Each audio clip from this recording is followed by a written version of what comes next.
back to your own channel CS Hiren Geria.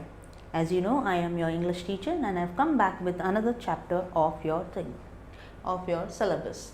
The first thing is that we completed the chapter, the poem. We completed 2.2 Indian Weavers. Now we are going to check with 2.3 Robert Southey's The Inchcape Rock. Before I begin, I would like you to take your notebook, your textbook, a pen and a pencil. मैं हमेशा कहती हूँ, उसको आज भी कह रही हूँ आपसे, हिंदी में आप देखिए, सुनिए, समझिए, but written paper is in English. So make sure that you read a lot, you listen a lot, you write a lot, so that you don't make any spelling mistake or you don't make any errors, grammatical errors I mean. अगर आपने channel को subscribe नहीं किया तो उसको subscribe कर दे, like कर दे, share कर दे और even hit the bell icon so that you can get the notification of new videos. So let's start with your topic, the Inchcape. Now, Robert Southey, who was born on 12th of August 1774 and who passed away on 21st March 1843. अब मैं हमेशा आपको बोलती हूँ कि आप ये सारे इन्फॉर्मेशन जो है आपके उस लिखिए रखिए ताकि आगे जाके आपको इस चीज़ के लिए थोड़े मार्क्स मिल जाए. क्योंकि कभी कभार क्या होता है कि हम थोड़ा ज़्यादा इन्फॉर्मेशन अगर दे देते हैं तो it gives you a weightage, तो आप ये दीजिए. इसलिए मैं कोशिश करती हूँ कि थोड़ा ज़्यादा इन्फॉर्मेशन आपको दे दे. Robert Southey born on 12th of August and he passed away 21st March. He was born in Bristol में पैदा हुए थे, इंग्लैंड में. He was the son of a draper. Now what do you mean by draper? Draper are people who do textile के जो काम करते हैं, जो fabrics के काम करते हैं, उनको draper बोलते हैं. business करते हैं, उनको draper बोलते हैं. Educated at Westminster School and Balliol College of Oxford. तो स्कूल और कॉलेज उनका यहाँ पर हुआ था. He was a poet of laureate. Laureate का मतलब होता है someone who is hired. पहले के ज़माने में लोग हायर करते थे पोएट्स को जो सॉन्ग गाते थे. They used to sing song on the basis, तो पोम जो था वो सॉन्ग के हिसाब से चलता था एंटरटेनमेंट के लिए. ठीक है. ऑफ इंग्लैंड फ्रॉम 1813 to 1843 तक उन्होंने ये काम किया क्योंकि sometimes they were in contract basis also, उनको कॉन्ट्रैक्ट पे भी रखा जाता था. Some of his short poems like The Scholar, The Battle of Blenheim, Bishop Hatto, The Inchcape Rock, etc. are very popular with school children क्योंकि ज़्यादातर ये school में ही पढ़ाया जाता था. अब ये जो पोम है ये actually The Inchcape is a ballad. तो बैलेड का मतलब क्या होता है? बैलेड का मतलब होता है क्या बोलेंगे उसको? I'll write it down for you. Ballad, a long song or poem that tells us about a story. Okay, एक स्टोरी गाने के हिसाब से मैंने आगे भी आपको दे दिया है. I am just writing it for understanding purpose. मैंने आगे भी आपको दे दिया है. स्टोरी, अ लॉन्ग सॉन्ग और अ पोम. स्टोरी के हिसाब से गाना बोला जाता था, स्टोरी सुनाया जाता था गाने के हिसाब से. तो कोई भी ऐसे कहेंगे उसको क्या बोलेंगे, रोमांस का हो सकता था या कोई हीरोज़ के बारे में बात कर सकते थे या कोई भी एक स्वीट मेमोरीज, पोइट्रीज, उसको बैलेड के हिसाब से दिया जाता था. Now let's go to the poem. ठीक है. अब ये पोम ऐसा है ना, इसका थीम जो है, बोलते हैं ना as you sow shall you reap. जैसे बोगे वैसे मिलेगा. नाउ इसको मैं यहाँ लिख देती हूँ ताकि बहुत से बच्चों को अगर नहीं समझ में आया, as you sow shall you reap. Okay, this is what you have when आप जैसी करते हो वैसे भरते हो. तो जैसी करनी वैसी भरनी. तो ये पोम इसके हिसाब से बता रहा है। मैंने आपके लिए ये छोटा सा एक स्टैंजा बाय स्टैंजा करके दिया है ताकि आपको ये इजी पड़ जाए। तो हम स्टैंजा बाय स्टैंजा करेंगे। Let's go to the stanza. पहले हम समरी को देख लेते हैं। ये आपका समरी है, इसे देख लेते हैं। The Inchcape rock by Robert Southey, 12 अगस्त 1774 उनका बर्थ हुआ था और उनकी डेथ जो हुई थी 21 मार्च 1843। Robert Southey was born in Bristol, England and was educated at Oxford. He was a poet laureate, जैसे मैंने अभी आपको बताया इंग्लिश में, हिंदी में यहाँ पे मैंने लिख दिया है ताकि जो हिंदी अच्छे से समझ रहे हैं वो देख सकते हैं। क्षेत्र विशेष में महत्वपूर्ण उपलब्धि के लिए उच्च राजकीय सम्मान या पुरस्कार से सम्मानित व्यक्ति होते हैं। और of England from 1813 to 1843। The Inchcape Rock, one of his popular short poems, is a ballad. Ballad मतलब कथात्मक गीत अथवा कविता, गीत गाथा या गाथा गीत जो हिंदी में बोलते हैं वो। In this poem, Saude is inspired by the legendary story of pirate. आपने पायरेट ऑफ कैरिबियन तो देखा होगा, बहुत सारे बच्चे देखते हैं, जो समुद्री डाकू जिसको बोलते हैं। Who removed the bell placed on the Inchcape rock by the abode. Abode मतलब मठधीश यानी महंत, जो सेंट होते बड़े बड़े उनको। ऑफ एबरब्रोथक। एबरब्रोथक एक जगह है जो जो एक टाउन है वो स्कॉटलैंड में सिचुएटेड है, नॉर्दर्न साइड ऑफ स्कॉटलैंड में, सी साइड पे। But met with his own death due to his wickedness. मतलब आप समझ गए कि ये एंटागोनिस्ट है, ये बंदा है जो विलन है यहाँ पे।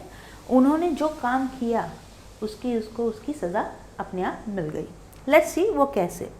The Inchcape rock is a ballad written, जैसे मैंने आपको बताया बैलेड क्या होता है। बैलेड होता है लॉन्ग सॉन्ग और पोम जो that tells a story, okay. The story कभी ऑफ्टन अबाउट लव के बारे में होता है, हीरोज़ के बारे में होता है। तो बैलेड का कोई मैं लिख देती हूँ। ऑफ्टन को आप ऑफ्टन भी बोल सकते हैं या ऑफन भी बोल सकते हैं। ये ज़्यादातर लव, रोमांस या हीरोइज्म के ऊपर, मतलब कोई हीरो जो कुछ बहादुरी का काम किया होगा उस पर ये होता था। Written by English poet Robert Southey. It deals with story of a 14th century attempt by the abbot of Aberbrothock to install a warning. Attempt to install, यहाँ पे थोड़ी स्पेलिंग की प्रॉब्लम के लिए attempt, ATTMPT, attempt by the abbot of Aberbrothock to install a warning bell on the Inchcape.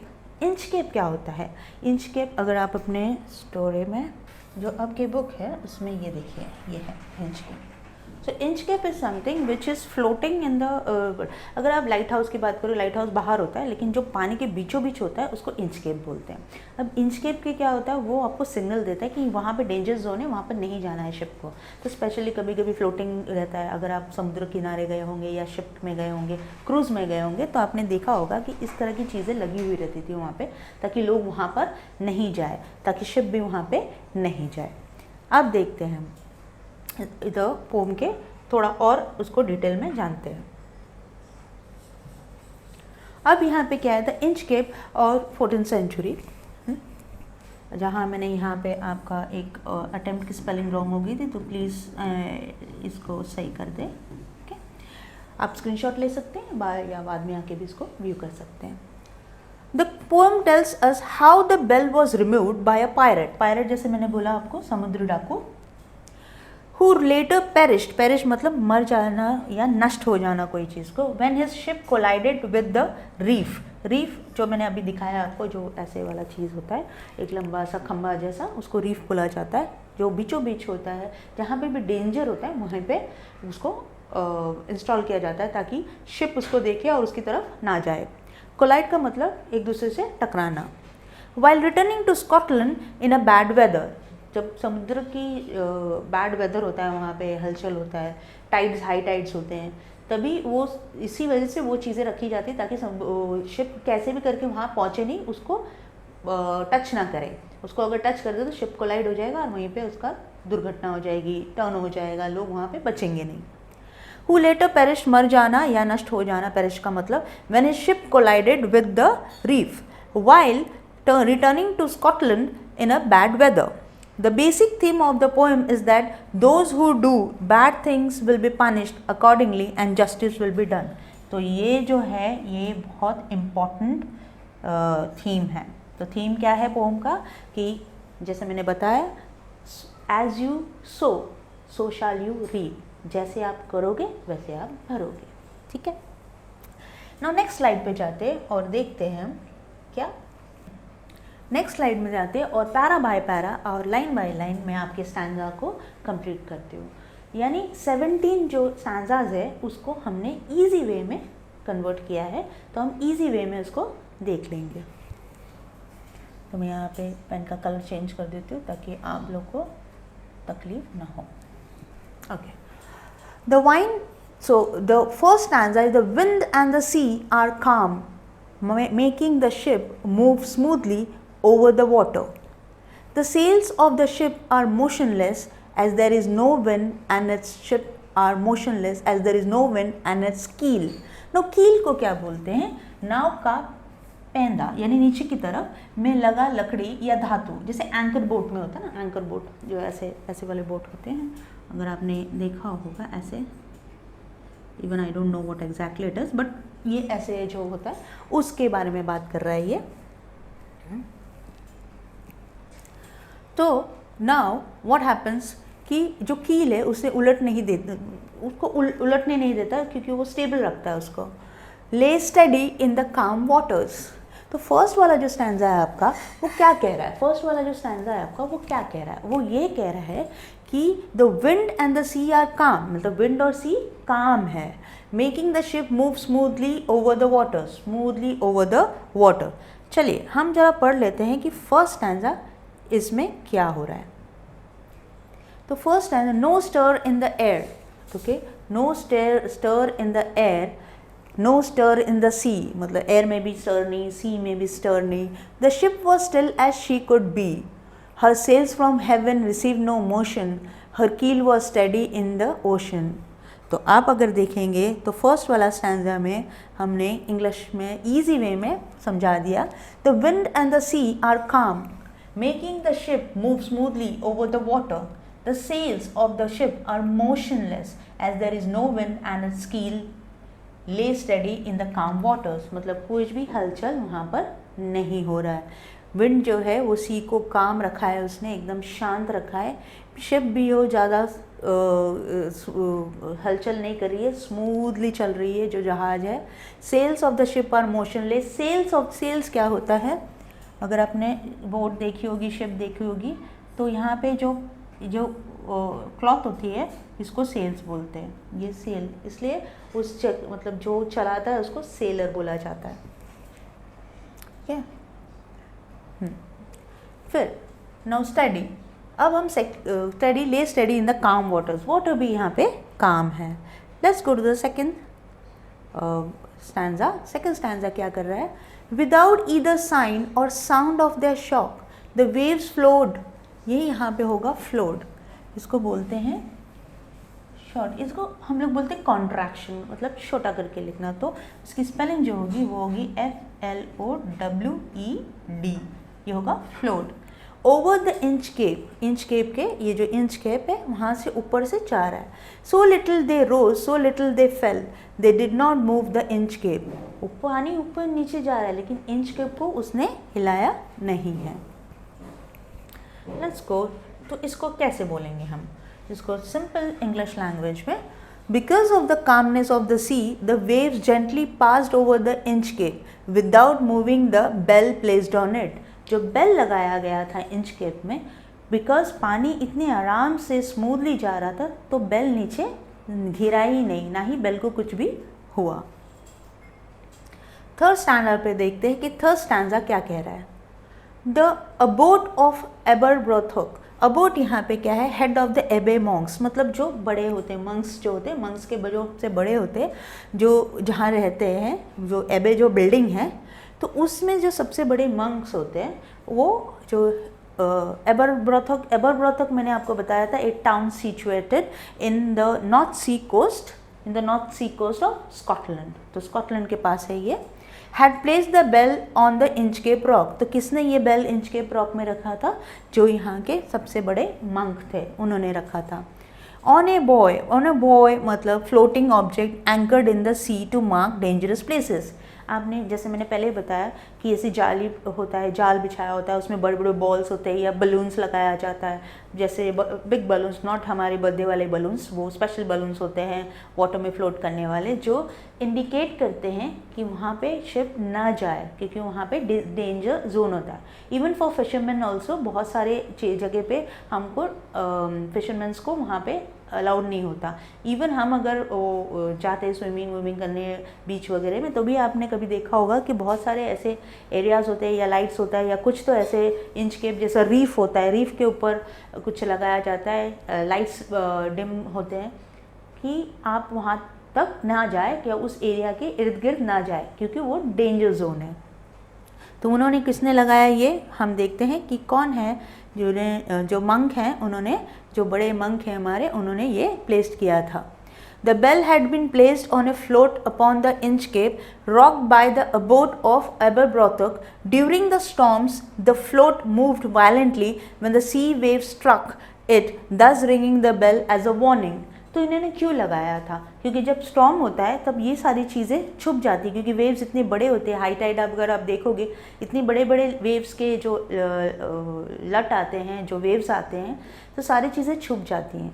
तो उसी वजह से इन्होंने क्या किया था, वहाँ पे एक बेल लगा दिया था।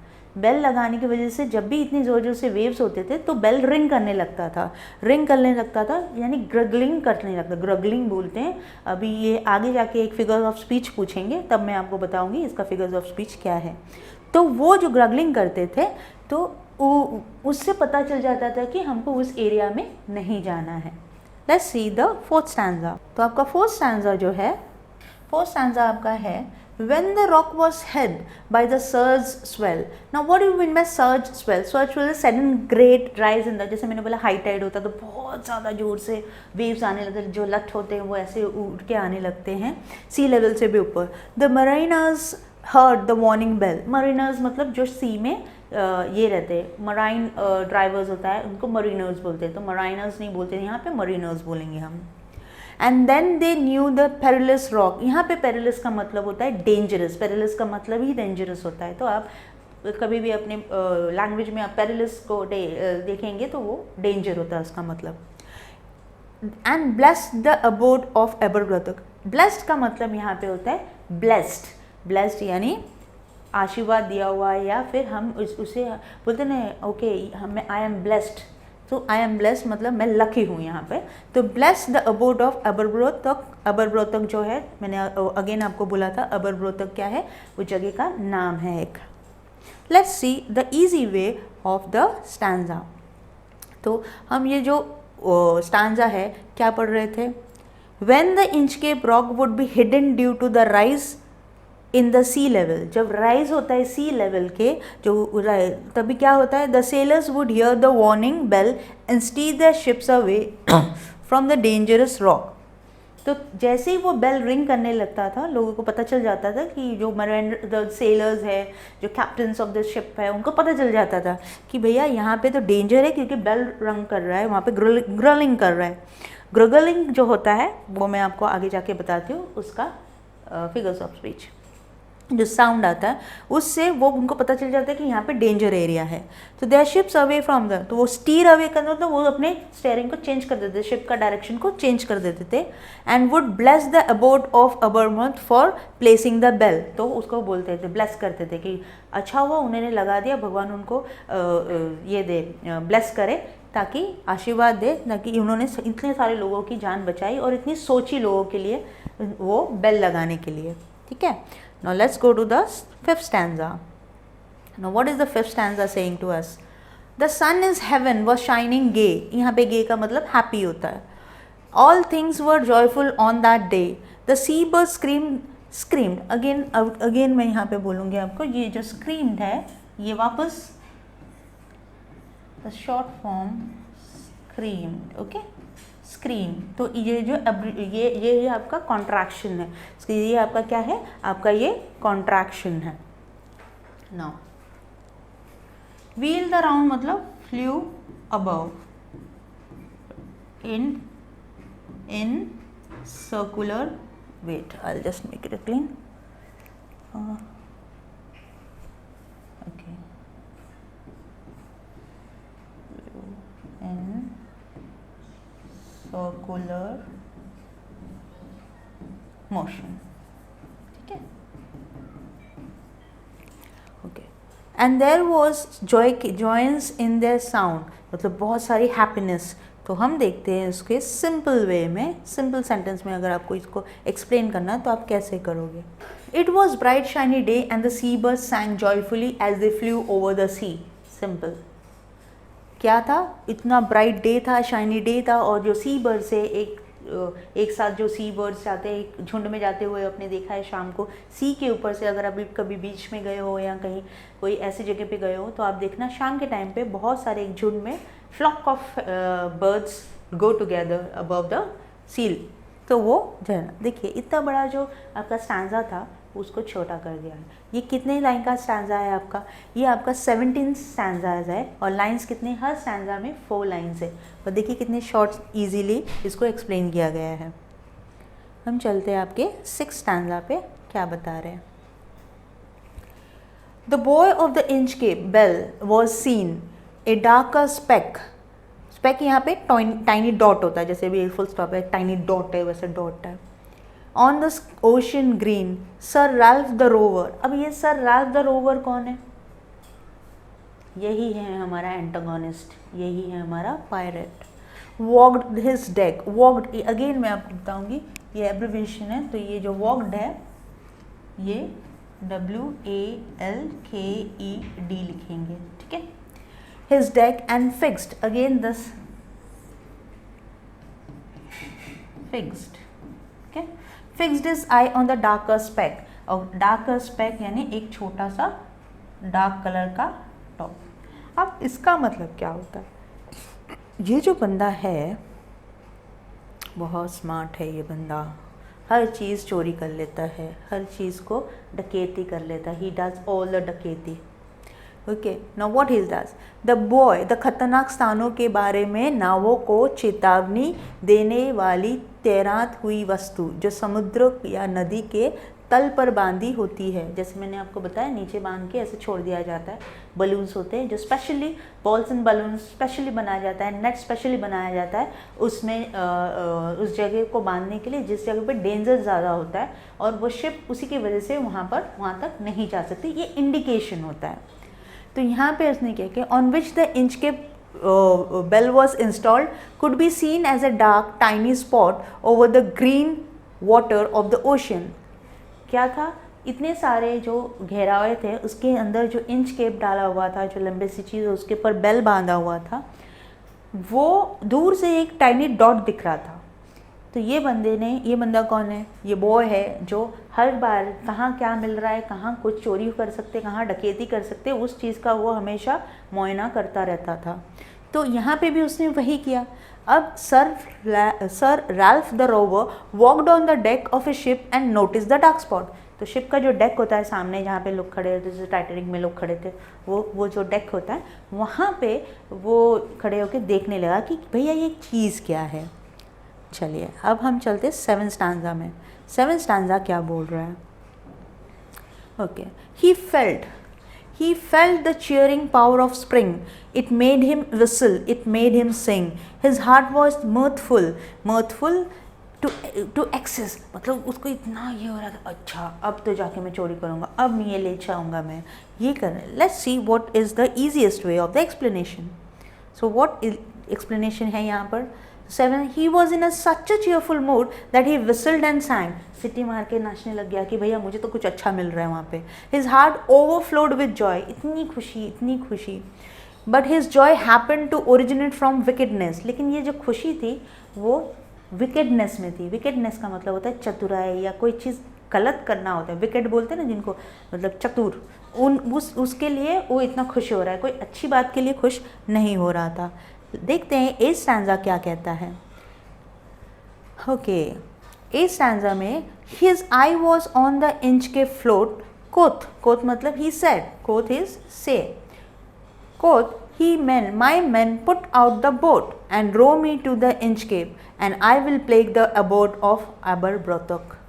क्या बोल रहा है वो कि his eye was on the Inchcape float, जो Inchcape float हो रहा था उस पर उसकी आंखें थी क्योंकि उसने बेल देख लिया होगा. Quoth ही मतलब यहाँ पे quoth का मतलब होता है said. My men put out the boat, चलो उस तरफ बोट लेके चलो, and row me to the Inchcape rock, मेरे को Inchcape rock के तरफ ले चलो, and I will plague the abode of Aberbrothok, मतलब मैं वहाँ से उसको छीन लूँगा.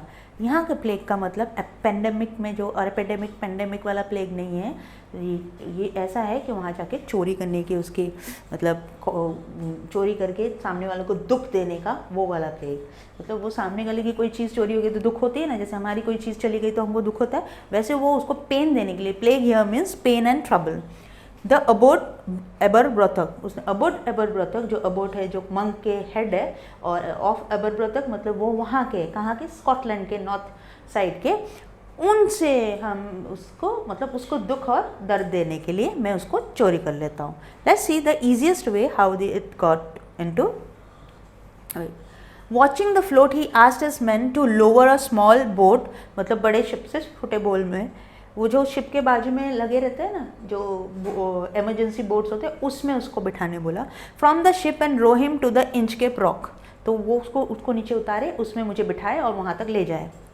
सो रो मतलब रोइंग करना. So that he could destroy the work of the abbot of Aberbrothok, ताकि वो जाके उसका काम तमाम कर दे, वहाँ से चोरी कर ले. चोरी कर लेगा तो उस बेचारे का पूरा काम, जो उन्होंने इतना मेहनत करके लोगों को बचाने के लिए वो इंचकेप पे बेल लगाया था, उसका वो पूरा खराब कर दे. Let's see the 9th stanza. So we were there on the boat. The boat is lowered. Now what is this? This is, again I'll tell you, this is lowered. Okay, the abbreviation. The boat is lowered, the boatman rowed, and to the Inchcape rock they go. Sir Ralph bent over from the boat and he cut the bell from the Inchcape float. अब वो क्या करते हैं, वो boat में जाके वहाँ पहुँच जाते हैं, और पहुँचने के बाद वो इंचकेप को जो बेल है उसे कट कर देते हैं. लेट्स सी कि हम इसको ईजी वे में कैसे बोलते हैं. So the crew lowered the boat and the boatman rowed the boat towards the Inchcape rock. Once there, Sir Ralph bent over and cut the bell of the float. तो उन्होंने जो float कर रहा था, जो अपना इंचकेप, उसका bell काट दिया. हो ये बंदा भी क्या कर रहा है, देखते हैं. Down sung the bell with a gurgling sound. Now I said what is gurgling, right? Gurgling sound, the sound of the bell.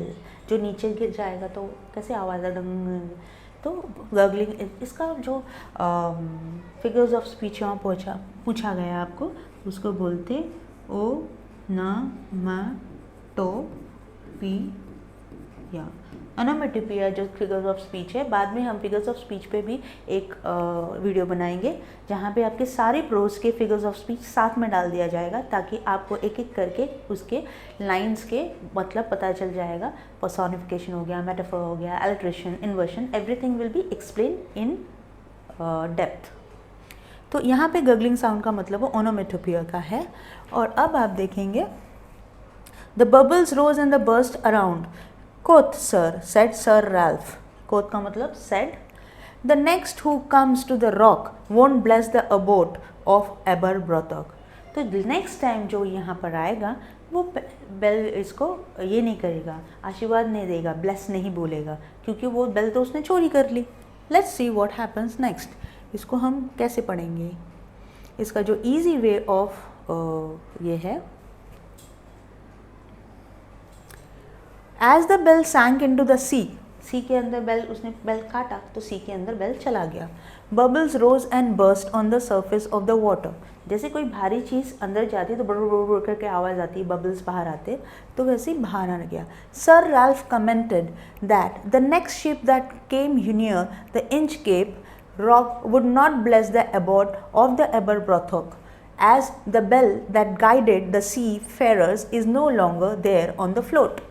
अब वो बोल रहा है कि जो जो सिग्नल देता था, जो चीज़ तो अबॉर्ड जो लगाया था इन्होंने अबॉर्ड ने अपना, वो अब तो नहीं दिखेगा क्योंकि वो तो उसने काट दिया, वो गिर गया। तो जो भी आएगा वो सिंक हो जाएगा, जो कोलाइड हो जाएगा, गिर जाएगा या एक्सीडेंट्स हो जाएंगे।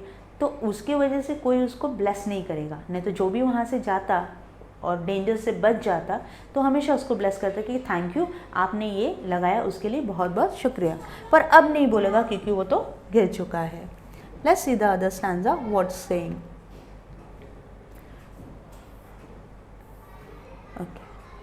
Sir Ralph the rover sailed, अभी यहाँ पे वापस वही बात हो गई, सेल्ड का होता है sailed, okay, that will be SAILED, the short form क्या है। He scoured, scoured is also the same thing. Scoured का मतलब एनर्जेटिकली कोई चीज़ को चोरी करना, okay. Travelled freely energetically for ships to rob, एकदम फटाफट जाके चोरी करके शिप में से रॉब करना, चोरी करना। ये भी ऐसे ही है, SCOURED लिखा जाएगा। And now grown rich with plundered, plundered is again PLUNDERED। Plundered का मतलब, प्लंडर्ड स्टोर का मतलब बिग, बहुत बहुत बहुत ज़्यादा लूटा हुआ सामान, wealth, looted wealth must be given, हाँ, big amount of looted wealth.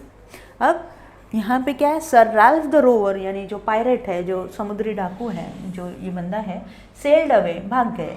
He scoured the seas for many a day, मतलब फ्रीली एनर्जेटिकली ट्रैवल किया उसने, कि उसने बहुत बड़ा काम कर दिया ना।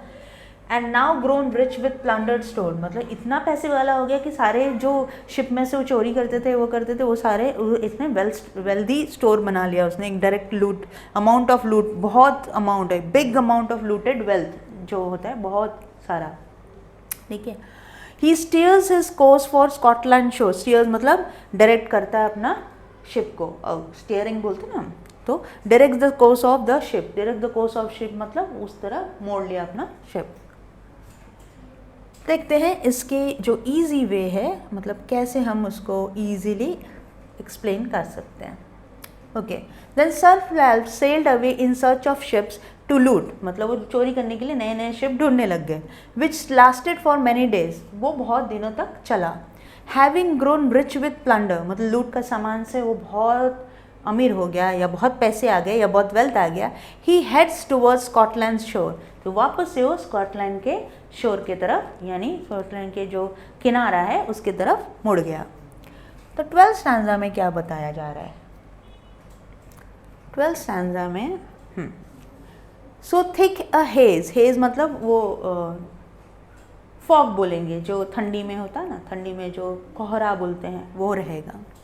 हेज ओरेस्पॉन्ड्स द स्काई, ना ये ओरेस्पॉन्ड नहीं है एक्चुअली, ये ओवर स्प्रेड है, तो इसको हम करेंगे ओवर स्प्रेड। तो I just right it down here, this is over, ये जो है ये आपका ओवर है। ओवर स्प्रेड द स्काई मतलब पूरे स्काई में वो मिस्ट फैल गया, पूरा एकदम धुंधला धुंधला दिखने लग गया। They can not see the sun on high, तो सन भी दिखाई नहीं दे रहे थे। The wind hath blown a gale all day, तो पूरा विंड सारा दिन घूमता रह गया। At the evening it hath died away, अब ये क्या बोल रहा है, हम देखते हैं कि हमारे इसमें ईजी वे में किस तरह हमने एक्सप्लेन किया है इसको। तो अब जब आप देख रहे हैं कि उसने क्या किया, लूट का सामान लेके, तो 12th स्टैंजा में क्या आया, the surrounding are hazy, hazy मतलब धुंधला या अस्पष्ट, कुछ दिखाई नहीं दे रहा। And the visibility is poor, मतलब कुछ भी चीज़ एकदम स्पष्ट नहीं दिखा है, एकदम कम, जैसे ठंडी में कोहरा हो जाता तो दिखाई नहीं देता, उसी तरह। The wind which had been blowing strong all day has now stop, जो विंड ब्लो कर रहा था स्ट्रांगली वो भी स्टॉप हो गया। Let's see the 13th stanza.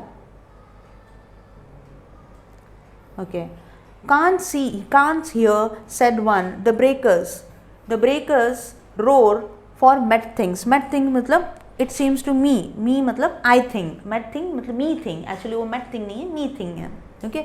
हम ऐसे ही पढ़ने जाएंगे तो हम met पढ़ लेंगे, right? पर ये met नहीं है, ये met नहीं है, ये me things, okay? ये me things है। We should be near the shore now, where we are I cannot tell, but I wish I could hear the Inchcape bell। अब उसे लग रहा है कि अरे I wish I wish I would hear the sound of the bell. अगर Inchcape के पास होता तो बेल की साउंड आती है, बेल की साउंड आती है तो उनको पता चल जाता है कि डेंजर है, वहाँ नहीं जाना है, हम अपना रुख मोड़ लेते। पर उसने तो खुद ही अपने पैर पे कुल्हाड़ी मार दी थी। तो हम देखते हैं कि कांट हियर मतलब कुछ दिख नहीं रहा है, कुछ ही नहीं। As Sir Ralph stands on his deck, he and his crew are unable to see the land because it is already dark. But Sir Ralph expresses hope that it would soon be bright because of the rising moon. बोलता है कुछ नहीं, डरने की ज़रूरत नहीं है। Crew members को बोलते हैं कि थोड़ी देर बाद ही मून आ जाएगा तो हमें सब दिखाई देने लगेगा। Let's see the 14th stanza. Now, what is the 14th stanza saying?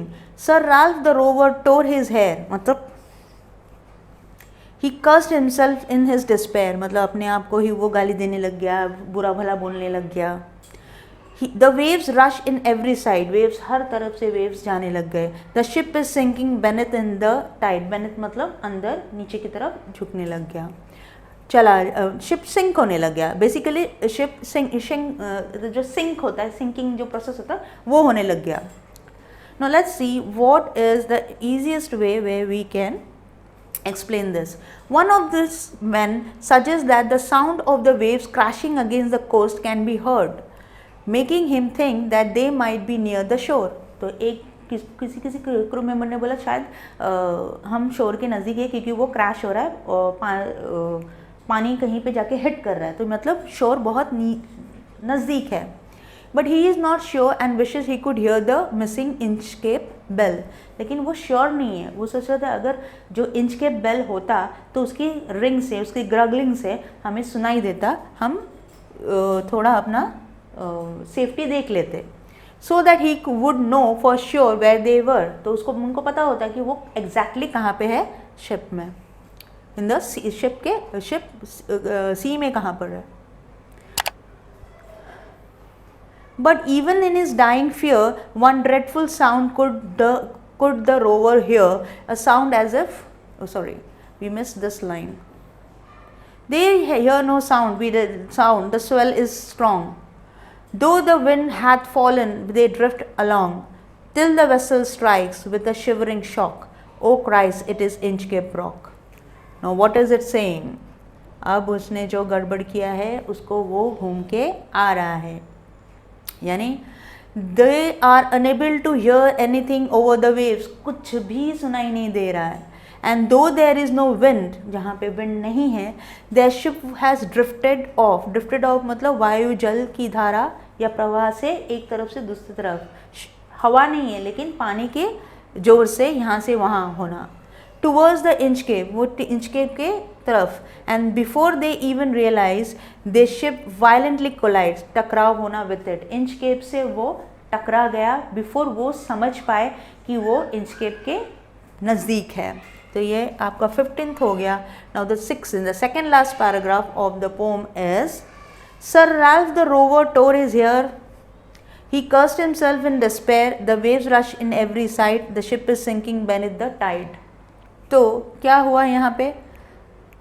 The regretful यानी उदास होना कोई चीज़ के लिए, या रिग्रेट करना को उदास होना बोलते हैं। सर राल्फ टोर हिज हेयर मतलब बाल खींचने लगे, अपने आप को कोसने लग गए। For cutting the off the bell from the rock, क्यों कोसने लगे? क्योंकि उन्होंने बेल को काट दिया था और बेल गिर गए थे, क्योंकि उनको पेन देना था। किनको पेन देना था? अबोर को पेन देना था। अबोर रॉक जो इधर रहते थे, जो मंक के हेड थे, उनको पेन देना था। And cursed himself for cutting off the bell from the rock. As he lost all hope, his ship sank with water entering from all sides. जब वो इतना दुखी हो रहे थे, रिग्रेट फील करे, तब तक उनका शिप नीचे चला गया, चारों ओर से पानी आने लग गया। अब वो शिप धीरे धीरे धीरे सिंक होने लगा। But even his dying fear, one dreadful sound could the rover hear, is sound as if the Inchcape bell, the devil below was ringing his knell. Knell का मतलब होता है जब जो बेल बजते हैं, अगर आप चर्च में कभी गए होंगे तो नॉर्मल बेल बजता है प्रेयर्स के लिए या कोई स्पेसिफिक ओकेशन के लिए, क्रिसमस वगैरह के लिए जब बड़े मासेस होते हैं। पर जब नेल बजता है मतलब किसी की डेथ हो जाती है, तभी नेल, उसका जो बजने का तरीका होता है एक वेरी डिफरेंट। तो knell is a very different way sound, where किसी ने, अगर कोई जानता होगा नेल, तो उसको पता चल जाता है कि चर्च में कोई बॉडी आई है, किसी की फ्यूनरल है। Let's see the easy way of the stanza. Okay, even though sir Ralph is frightened as the ship sinks, वो डर के मारे, अभी आप मृत्यु नज़दीक है, वो डूब रहा है। He can hear the terrifying sound, फिर भी उसे वो terrifying sound of the bell उसको सुनाई दे रहा है, क्योंकि वो बेल का नेल सुनाई दे रहा है उसको। डेथ बेल, नेल को डेथ बेल भी बोलते हैं। Which the devils below is ringing with the Inchcape bell, तो इंच कैप बेल नीचे बज रहा है, नेल का साउंड आ रहा है। ये बता रहे हैं कि जैसी करनी वैसी भरनी, जैसे मैंने स्टार्टिंग में बोला था, आप जैसा करोगे वैसा भरोगे। अगर उन्होंने ये बेल को नहीं काटा होता तो आज उन्हें वो बेल की आवाज़ सुनाई देती और अपनी बोट को वो घुमा लेते, शिप को वो घुमा लेते, पर उन्होंने ऐसा नहीं किया। उन किसी और को तकलीफ़ देने के लिए वो खुद ही तकलीफ़ में पहुँच गए। I think you are quite okay with the explanation. I have given you the difficult words. Difficult words को भी मैंने हिंदी में भी अब किया है। देखिए आप, blessed, old English form of blessing, that is अभिमंत्रित करना, किसी को bless करना। कांस कैनॉट कोर्स रूट डायरेक्शन मार्ग, आप इसका स्क्रीनशॉट ले सकते हैं या फिर वीडियो को वापस आके देख सकते हैं। मैं आपको अनुरोध करूंगी, रिक्वेस्ट करूंगी कि आप हमेशा बुक लेके बैठे और उसको कॉपी करें। जितना ज़्यादा आप लिखोगे उतना ज़्यादा आपको ये प्रैक्टिस होगा। अगेन रिपीटिंग, पेपर आपको इंग्लिश में लिखना है, so make sure that you write a lot. Please take a screenshot of this. Okay, that is the last one. I hope you like the video, and if you like the video, please share it. Comment if you have any doubts, any queries, or you need something else more added on it. अगर आपको और भी कुछ चाहिए तो आप उसको comment कीजिए, हम आपकी जो भी परेशानियाँ या क्वेश्चनरी है उसको सॉल्व करने की कोशिश करेंगे। लाइक कीजिए अगर वीडियो पसंद आया आपको, शेयर कीजिए and subscribe the channel. Thank you, फिर मिलते हैं एक नए वीडियो के साथ।